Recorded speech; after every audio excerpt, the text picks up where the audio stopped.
Greetings, Keep Australia Beautiful Sustainable Cities Awards finalists. I hope you're enjoying your time there in the great city of Brisbane. Firstly, let me say how disappointed I am not to be able to be there with you in person tonight, to acknowledge all the great work that you're doing and to celebrate your individual and collective achievements. Secondly, having visited each of you personally over the course of the past few months, I've seen firsthand the outstanding work that each and every one of you are doing day in, day out to care for your environment and make your respective communities more sustainable. Each of you should be immensely proud of the actions and achievements you've showcased in your award submissions. In reflecting on my experiences as a Sustainable Cities Judge this year, I'd like to share with you three specific insights. The first is around collaboration. For most part, the sustainability challenges and opportunities that we're faced with are too big and complex for any one individual or organisation to solve on their own. So that really says that we have to learn to work together across governments, businesses, not-for-profit, community groups, schools, and other organisations out there in order to actually work together to resolve these issues.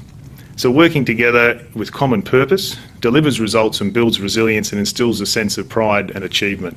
And this was evident in abundance in each of the communities that I visited. For example, the Canberra Ornithological Group here in the ACT have over 50 years of experience in caring for the ACT's natural environment. And this is done through working in partnership with the ACT government, the local communities and researchers at the ANU and CSIRO in environmental education, conservation, as well as environmental advocacy. The City of Canada Bay in New South Wales is another great example of collaboration through their public events programs, where they work with any number of community groups across the city to deliver major events such as the Multicultural Ferragusto Festival and the Concord Carnival.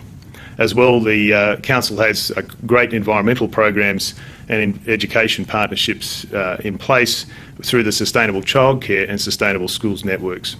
And the final one I'd mention in this area of collaboration is the Frankston City Council's 12 active friends groups that play a key role in caring for the natural reserves in partnership with the Council's rangers.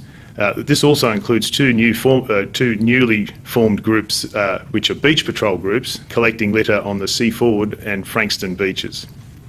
The second area I draw to as a highlight for me was innovation, and it's fair to say I was very, very impressed with the consistently high levels of technological innovation displayed across many of the finalists. In particular, Kalgoorlie-Boulders in Western Australia, their world-first thermal heat exchange technology, which was warming the water in the local aquatic centre, was very impressive, as was the laser technology that they are employing to test wind velocities for potential electricity generation through wind turbines. Glenorchy in Tasmania had an amazing stormwater reuse and aquifer recharge project that was pushing the bounds of, technical as well as technological innovation. And Frankston's world-first microgeneration trial using cogen, trigen and bluegen energy systems in the Arts Centre was impressive, as was their environmentally sustainable design smarts and features in the $50 million Peninsula Aquatic Recreation Centre.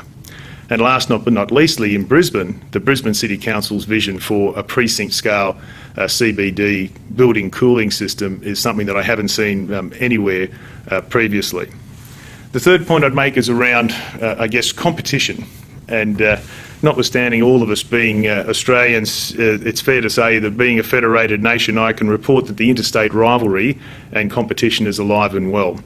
In most places I visited, the first question I was asked was, what are you looking for as a judge in our projects and activities?